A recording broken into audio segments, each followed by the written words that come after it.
It's recording time! Hello, recorders! I'm reporting to you live from Las Vegas, and here I am with the legendary anime voice actor Kyle Hebert. How are you doing, sir? I'm doing great! Oh my god, are we introducing a wrestling match? Hey, were you wearing a wrestling mask? I am wearing a luchador mask just because it stands out. It's nice and everything, but yeah, it's great to be back in Vegas at this awesome Unicon, and yeah, excited to meet the fans and fellow guests. I'm fanboying out about some of the bigger names here, so yeah. One of my first questions is, this year you kind of got lucky with Fatgum, who's kind of like a wrestler, getting his own exclusive Funko. What was that like for you, sir? Dude, that was amazing. I was really hopeful that they would give him a shot. He's not a huge, well, he is a huge character, but I mean big in the storyline. He doesn't have a lot of screen time, but I have met so many fans that are in love with this character. So that was great that Pop Funko caught on that. Now we got to see if they'll make Fatgum, the skinny version.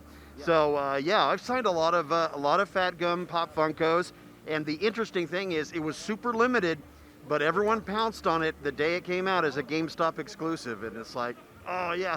And the only way I could get one for myself is have a friend go to a GameStop, get it for me, and mail it to me. I live in LA, he's in Texas, so I'm glad that worked out. I have one now, too.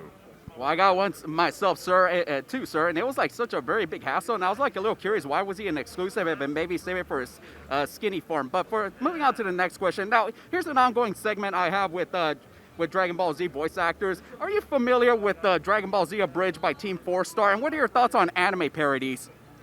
Anime parodies are like great free advertising for the show. There's so many people that now watch Dragon Ball as a franchise because they started watching on YouTube with Team 4-Star or whatnot, and it helped bring pique their curiosity. It's like, hey, what's the show that it's based on?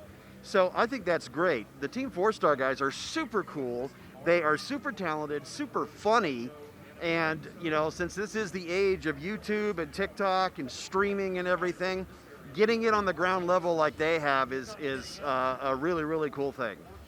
Well, I'm kind of fortunate that it's able to help, keep the fandom going, and a lot of people assume that that's why, the people at Toei decided to make a Dragon Ball Super, and like we're gonna get another Dragon Ball movie next year, Super, which is kind of given like a more superhero theme, and that superheroes are all super trendy. What have been thoughts that, so many animes are trying to adapt like superhero shows?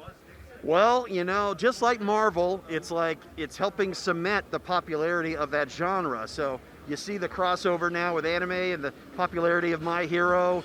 And yeah, I'm curious if Gohan will actually show up in the new movie. And with the name of it being superhero, does that mean a great Sayman might pop up? I don't know. I honestly don't know. And even if I did know, I can't talk about it. But I seriously don't know. Not at this point. And speaking of the great Sayman, what inspiration did you have for his, campy, poses? Did you get it from like Power Rangers or Adam West's Batman? Well, the voice came pretty naturally. Just as like he thinks he's a superhero, but he's just this big dork. So coming over the voice is very, it came easily. It's like, this is what I want to do. I want to put on and almost sound like a game show announcer. As far as the moves and all that, he was copying, in the animation, I think he was copying Ginyu Force personally. But hey, whatever it takes. He stands out, and I think as controversial of a figure he is because of Gohan's story arc, it's like, he's amazing, he beat Cell, and now he goes to high school, and then he's like, he's a superhero? What is like? But I had a blast recording that whole arc, and I loved all the different aspects of him. I love the dorky side being, great Saiyaman. I love him being a good, responsible father and husband, better than Goku ever was. And this is Gohan's real dad. Let's face it, that's the truth. Yeah, I agree with you so much about that, sir. Anyway, so like a few months ago when it was your birthday, I asked my subscribers, what's your best role? Like some of them said that Ryu is one of your best ones. Like, what do you like about playing Ryu? The fact that he is an iconic character in an iconic franchise. And I remember years ago, back when there were arcades and you put a token in and play, I would play Street Fighter, I would button mash, and it's like, oh my gosh, I'll never master this. And I still can't master it. I still button mash.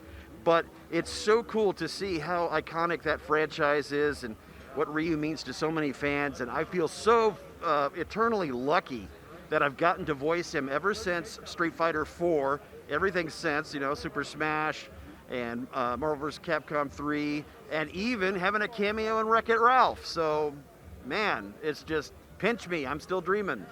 Yeah, that was pretty awesome, sir. And speaking about some of your other well-known characters, like Gurren Lagann, what's her character? Kamina. Like, what was it like playing like a character that was suddenly so popular that he was sadly killed off so soon? Right? Yeah, he's one of the most inspirational characters.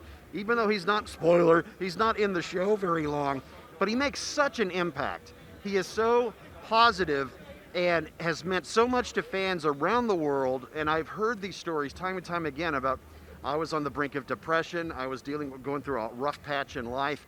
And Kamina and that show really, really turned things around for me. And that is the real icing in the cake when people say, what's the best part of voice acting?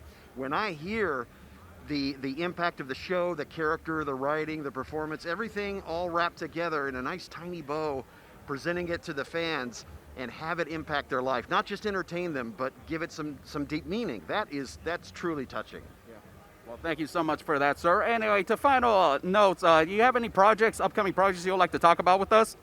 Well, I can never talk about things until they're already out there. So suffice to say, in general, there's more anime, there's more video games, but in the meantime, every week I do a podcast. It's called the Intergalactic Boombox. It's not a music podcast, it's geek news with me interacting with my own original characters. I have a couple alien dudes, I have a conspiracy theorist, I have all that stuff.